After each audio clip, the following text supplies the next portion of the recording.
আসসালামু আলাইকুম। এখন শুনবেন সংবাদ শিরোনাম।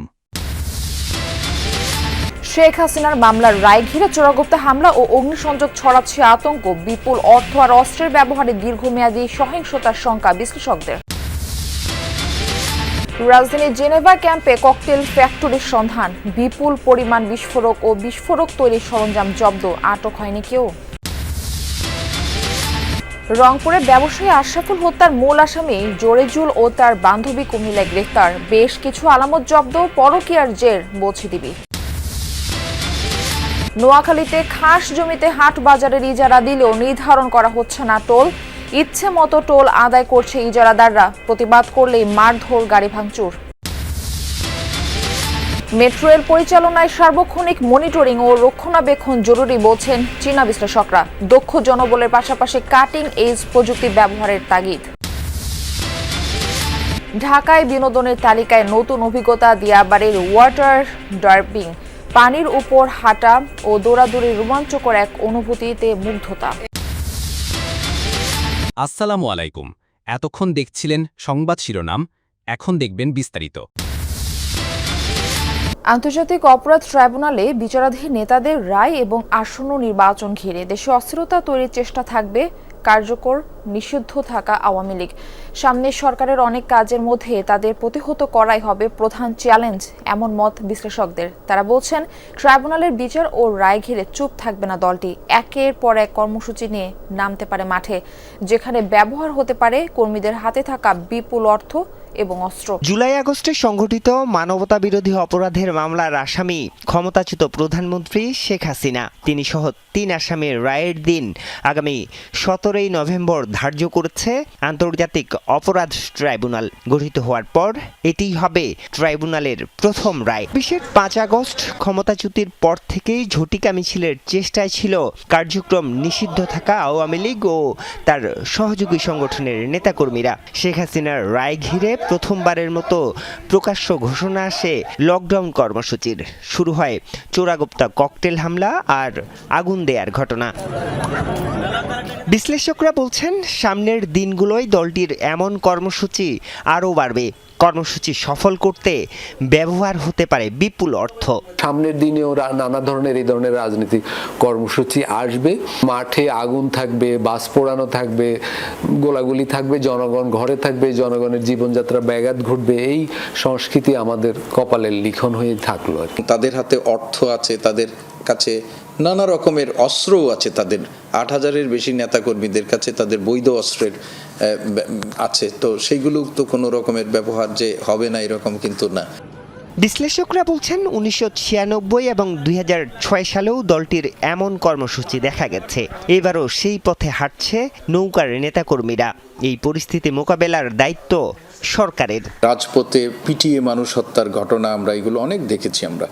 তো সেই যে আমাদের দুঃসহ স্মৃতিগুলো আমাদের আছে, সেই স্মৃতির মধ্যে আওয়ামী লীগের সাম্প্রতিক তৎপরতা সেইগুলো আমাদেরকে নতুনভাবে একটা শঙ্কার মধ্যে ফেলে দিচ্ছে।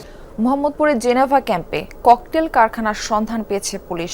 সেখান থেকে উদ্ধার করা হয়েছে 35টি তাজা ককটেল, জব্দ করা হয় ককটেল তৈরির সরঞ্জামও। তবে এই ঘটনায় কাউকে আটক করতে পারেনি পুলিশ। নানা ঘটনাকে কেন্দ্র করে বিভিন্ন জায়গায় ককটেলের ব্যবহার বেড়েছে সম্প্রতি। বৃহস্পতিবার ককটেল ছোড়ার সময় হাতে নাতে 3 জনকে আটক করে মোহাম্মদপুর থানা পুলিশ। তাদের দেওয়া তথ্যের ভিত্তিতে শুক্রবার সন্ধ্যায় জেনেভা ক্যাম্প ঘেরাও করে অভিযান চালায় আইন শৃঙ্খলা রক্ষা বাহিনী। পুলিশ জানায়, ক্যাম্পের 7 নম্বর সেক্টরে ককটেল ফ্যাক্টরির সন্ধান পায় আভিযানিক দল। স্থানীয় মাদক কারবারি বুনিয়া সোহেলের সহযোগী মোক্তার বাসাটিকে বোমা বানানোর কারখানা হিসেবে ব্যবহার করছিল। সেখান থেকে 35টি তাজা ককটেল ও সরঞ্জাম উদ্ধার করে পুলিশ। জনৈক মোক্তার হোসেন তার বাড়িতে অভিযান চালাই। তো সেখান থেকে আমরা 35টি তাজা ককটেল এবং ককটেল তৈরির সরঞ্জাম, টিনের কৌটা, যেগুলো জর্দার কৌটা, পেরেক, গ্লাস চূর্ণ এবং আরও সলতে, যেটা পেট্রোল বোমাতে কাজে লাগে, এই জিনিসগুলো, বিয়ারিংয়ের বল, এগুলো আমরা প্রায় আনুমানিক 4 বস্তা পরিমাণে উদ্ধার করেছি। পুলিশ বলছে, সম্প্রতি যেসব ককটেল বিস্ফোরণ ঘটেছে সেগুলো এখান থেকে সরবরাহ করা হয়েছে কিনা সে বিষয়ে খতিয়ে দেখবেন তারা।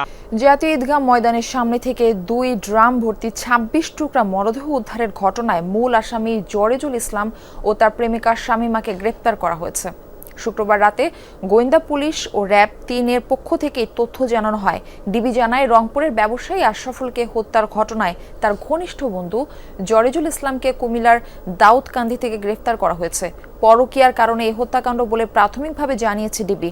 এদিকে র্যাব 3 জানায়, আশরাফুলকে হত্যা করে মরদেহ খণ্ড বিখণ্ড করার মামলায় মূল আসামি জরেজের প্রেমিকা শামীমাকে গ্রেপ্তার করা হয়েছে।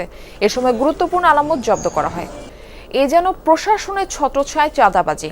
নোয়াখালীতে সরকারি খাস জমি ইজারা দেওয়া হচ্ছে হাট বাজারের জন্য, অথচ নির্ধারণ করে দেয়া হচ্ছে না টোলের পরিমাণ।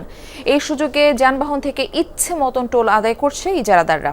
এমনকি বাজারে ছাড়িয়ে পার্শ্ববর্তী সড়ক থেকেও টোলের নামে চাঁদাবাজি চলছে। কেউ দিতে অস্বীকৃতি জানালে গাড়ি ভাঙচুরের পাশাপাশি করা হয় মারধর। নোয়াখালীর সরকারি খাস জায়গা হাট বাজারের জন্য ইজারা দেয় উপজেলা প্রশাসন। উদ্দেশ্য থাকে কিছু রাজস্ব আদায়ের, কিন্তু এই ইজারাই এখন পরিবহন সংশ্লিষ্ট ও ব্যবসায়ীদের গলার কাটা হয়ে দাঁড়িয়েছে। এ সকল হাট বাজারের ব্যবসায়ী ও পরিবহন থেকে টোল আদায় করে থাকেন ইজারাদাররা। অভিযোগ রয়েছে, উপজেলা প্রশাসন থেকে টোলের পরিমাণ নির্ধারণ করে না দেয়ায় আদায় করা হয় বাড়তি টাকা।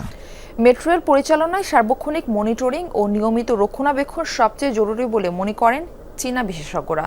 বলছেন, এই কাজে দক্ষ জনবলের সাথে নিশ্চিত করতে হবে কাটিং এজ প্রযুক্তির ব্যবহার। এসব নিশ্চিত করতে পারলে মেট্রো রেল জননিরাপত্তার দিক দিয়েও সবচেয়ে আস্থার গণপরিবহন হবে বলে ধারণা তাদের। এসব কাজে সরকার চাইলে বাংলাদেশের সাথে কাজ করতেও আগ্রহী তারা। মেট্রো রেল জনসংখ্যার চাপে জর্জরিত যানজটের নগরী ঢাকায় নাগরিক নির্ভরতার নাম।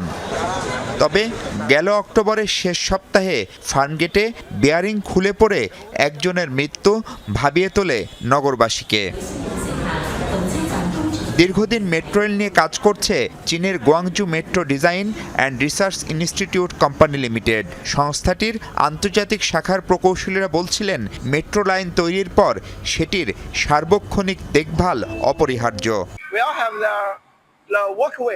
আমরা যখন মেট্রো রেল বানাই, সেখানে জরুরি সময়ের জন্য ওয়াকওয়ে থাকে।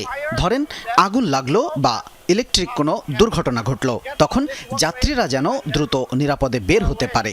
এর বাইরে অসংখ্য সেন্সর কাজ করে, কোনো বিপদ হলে সেটি সিগন্যাল দেয়। আমরা 24 ঘন্টা সেটি সশরীরেও পর্যবেক্ষণ করি। মাথায় রাখতে হবে, মেট্রো রেলের রক্ষণাবেক্ষণ সবচেয়ে জরুরি। আমাদের সে অভিজ্ঞতা চাইলে কাজে লাগাতে পারে অন্যরাও। চীনের গুয়াংজুতে মেট্রো রেলের 1000 কিলোমিটার লাইন পরিচালনা করছে এই জিএমডিআই। নির্মাণাধীন এই লাইনে ঘন্টায় 160 কিলোমিটার বেগে চলাচল করবে মেট্রো রেল। আরও অন্তত 2 বছর লাগবে গুয়াংজুর দীর্ঘতম এই লাইনটির কাজ শেষ হতে। নগর জীবনের ক্লান্তি কাটাতে ঢাকাবাসীর বিনোদনের তালিকায় যুক্ত হয়েছে একেবারেই নতুন রোমাঞ্চ ওয়াটার জর্বিং। দেশের ইতিহাসে প্রথমবারের মতো এই অভিনব খেলাটির আয়োজন হয়েছে রাজধানীর দিয়াবাড়িতে। বিশাল স্বচ্ছ বলের ভেতর ঢুকে পানির উপর হাঁটা কিংবা দৌড়ানোর অভিজ্ঞতা এখন আকর্ষণ করছে ছোট বড় সবার মন।